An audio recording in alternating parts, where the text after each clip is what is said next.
Ay, Jollibee. Itong laruan na ipapakita ko sa inyo ngayon, boy, panigurado mga batang 90s ang makakanotice, pare. Natatandaan niyo yung laruan nung nakaraan na video natin na nakita ko doon sa may tindahan? Yung Jollibee, pare. Binibenta niyo ba rin yung laruan na to? Baka binibenta niyo, balikan ko mamaya. Hindi, may ganito ako nung bata ako eh. Oh, yun yan, sa anak ko yan. Oo. Ang nasira lang dyan. Radyo kasi yan, di ba? Tapos umiilaw to, alam ko eh. Ay, tingnan mo ilalim. Ano yan? Oo nga. Nasira ang problema.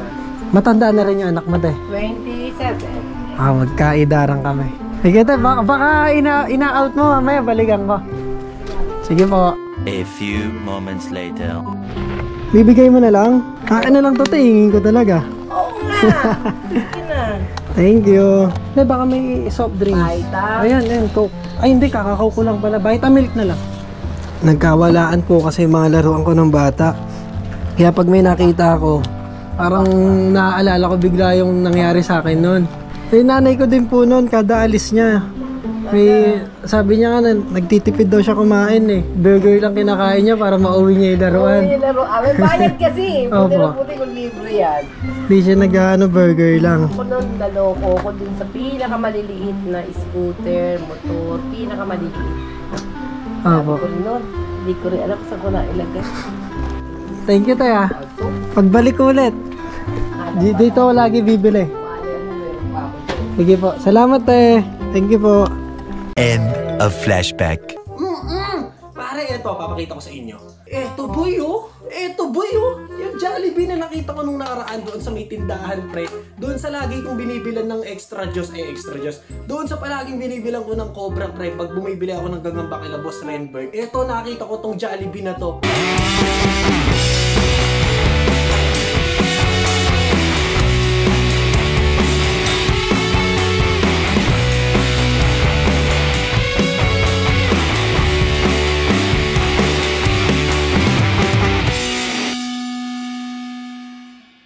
Alam nyo ba kung sino yung pinakamarami na collection ng Jollibee dito, pre? Nandito pa hindi ko alam kung nandito siya, pero eto siya. Ito po mga sobrang hard to find na rin to. Pero gawa ka na dahil na marami tayong kaibigan sa Facebook, nakakabili po ko ng mga sealed pa.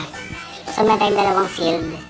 Para makabuo ka po ng set ng mga to, talagang sobrang hirap na. Kasi iba, talagang ganyan ka. Ang balita ko po ngayong May, mag-release po yung Jollibee ng panibagong ganito. Pero yung new generation na. So abangan niyo po yan. Ngayong May, alam ko ha. Wow! Napakadaming Jollibee ni Boss EXL, pre, no? Sa mga collection niya, pre, ang dami doon yung mga bandang 90s tsaka 2000 talaga. Talagang kinolect niya yung mga yung mga lumang laruan ng Jollibee, pre. Sayang nga lang, ewan ko kung nasaan yung mga collection na yun. Tsaka kung nasaan na siya, pre. So, ang itatry natin, no, kung mare-restore ba natin tong Jollibee na to. Ayan, natuyuan ng battery to, kaya nagkaganyan. Kaya nagkalawang na. So, buksan natin yung loob. Sana yung loob, pre, good condition pa. Kung yung loob, kung bubuksan natin at puro na to, puro kalawang na din. Baka na tayo dito. 50-50 na tayo dito. Pero sana okay yung loob, pre. Kasi kung okay yung loob, pwede natin siyang irekta, no? Yung board niya, okay pa naman. Yung tornilyo lang yung medyo kinalawang na yung kabila. Sa speaker niya, parang medyo okay pa. Stain lang na konti.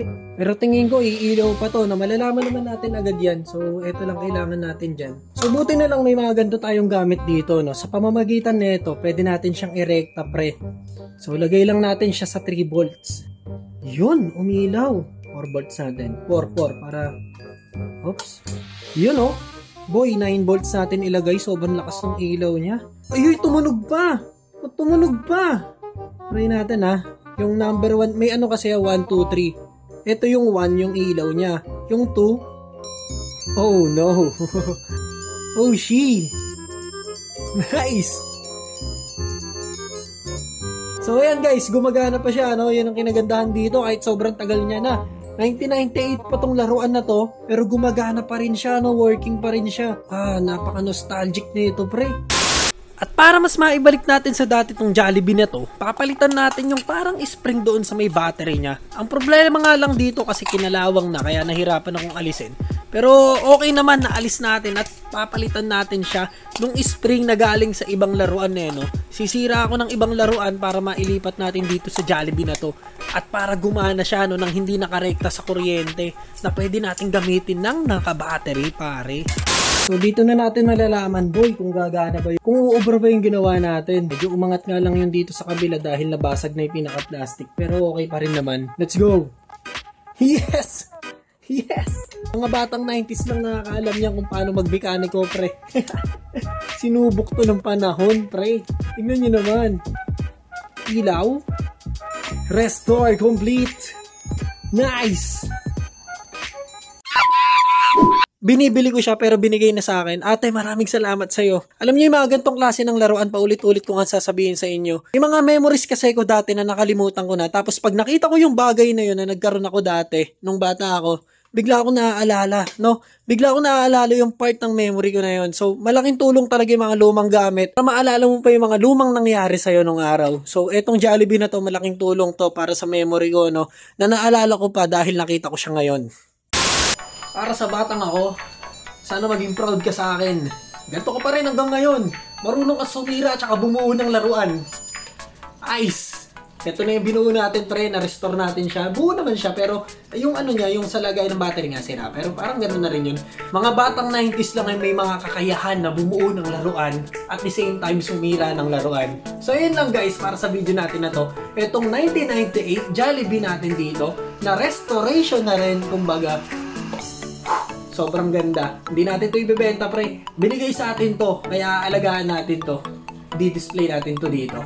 Let's go. Baka ikaw may laruan ka dyan na mga gantong klase. Message nyo ako. Bilhin ko na lang din sa inyo. Tingnan natin.